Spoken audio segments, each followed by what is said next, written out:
Well, hello. Today's the fourth movie in the franchise, American Ninja 4 The Annihilation. A squad of elite Delta forces captured by ninjas in an unnamed African country.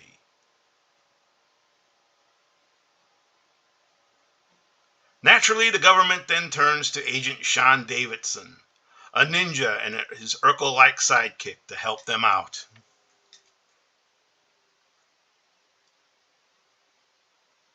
They find that an Arab sheik and an ex-British army officer have a fortress of ninjas and a nuclear bomb set to be used against New York City.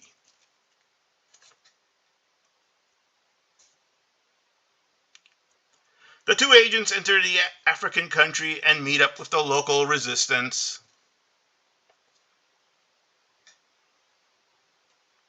Only the police arrive and they are forced to flee. They get captured by ninjas because the geeky sidekick can't shoot straight.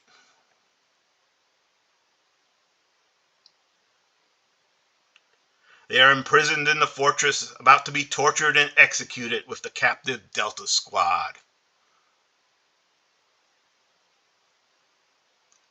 The government does the only thing it can, which is to get Joe Armstrong, the original ninja, to save the day.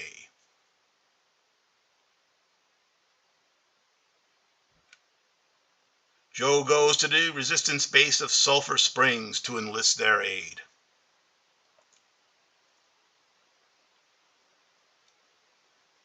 Joe steals a map to the fortress disguised as a priest that shows the secret entrance. He infiltrates the fortress and rescues the captives. The rebels of Sulphur Springs successfully attack the fortress.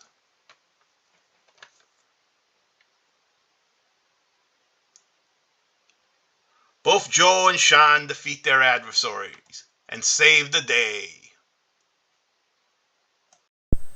So this 1990 movie is the fourth in the series of the American Ninja movies. And I suppose people could ask, well, does the world really need 4 American Ninja movies? It would eventually get 5, which is a whole nother story. And of course my answer is yes, it does.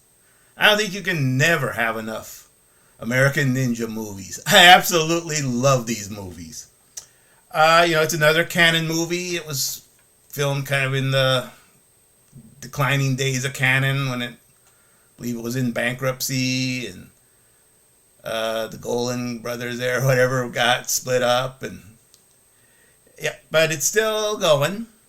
And of course, it not only had one ninja, but 2 ninjas. And of course, it had David Bradley. His character Sean Davidson was introduced in the last movie, and they brought back the original one, Michael Dudikoff, as Joe Armstrong. And apparently, they wanted, they offered, Michael Dudikoff did decide to come back to reprise his role. I guess it was one that they weren't filming in apartheid South Africa, but the Kingdom of Lesotho, which is that kind of country just completely in the center of South Africa, because he didn't like the apartheid regime, which was still going on at that time. And also that he also wanted for his character to be, the main one that saved the day. And when you watch this movie, that's kind of what happened. The David Bradley character got captured and he needed to be rescued. And this caused a bit of a resentment with David Bradley, I guess, because, he he didn't really care for having to share the screen with another star.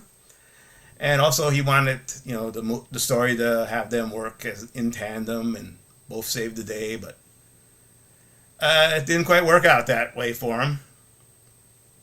And, it's obviously, this is a great movie in my opinion. I think it is the best of the American Ninja movies.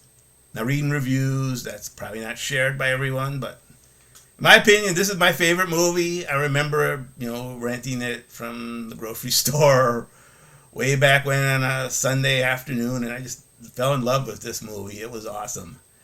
Basically, it's kind of follows the same template as the last three. There's this evil foreign guy who's building up an army of color-coded ninjas to do evil stuff.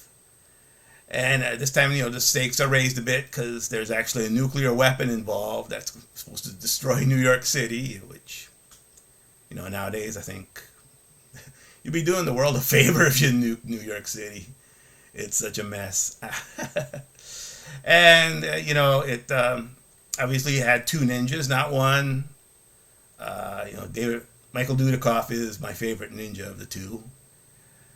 And yeah, it's filmed in Lesotho. You could tell though that apparently the Lesotho police seem to dress the same as the South African police.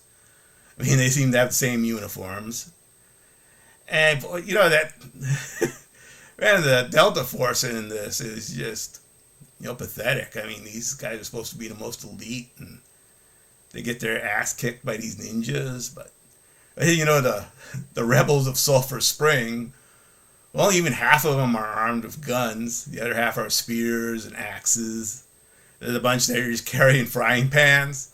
They actually kick the ninjas' butts. The ninjas are running like, scared little children from them. It's hilarious. I guess, you don't have Chuck Norris in charge of the Delta Squad. Just go to hell.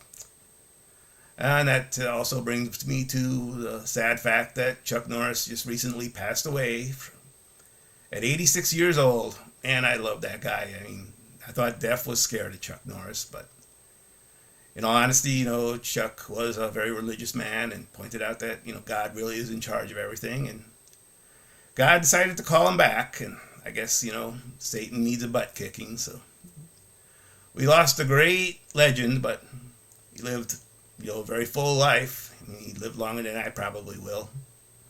Rest in peace, Chuck. And the interesting thing is, the American Ninja movie was originally slated to be a Chuck Norris, movie, but Chuck didn't like it because, it would cover his face, and, Chuck Norris doesn't cover his face, so. It got Michael Dudikoff. There's a big career boost. And yeah, this is a fun movie. It's, I think it made money. It had like a 358 box office take apparently, which doesn't sound huge, but I'm sure most of the money was made in VHS rentals and cable TV.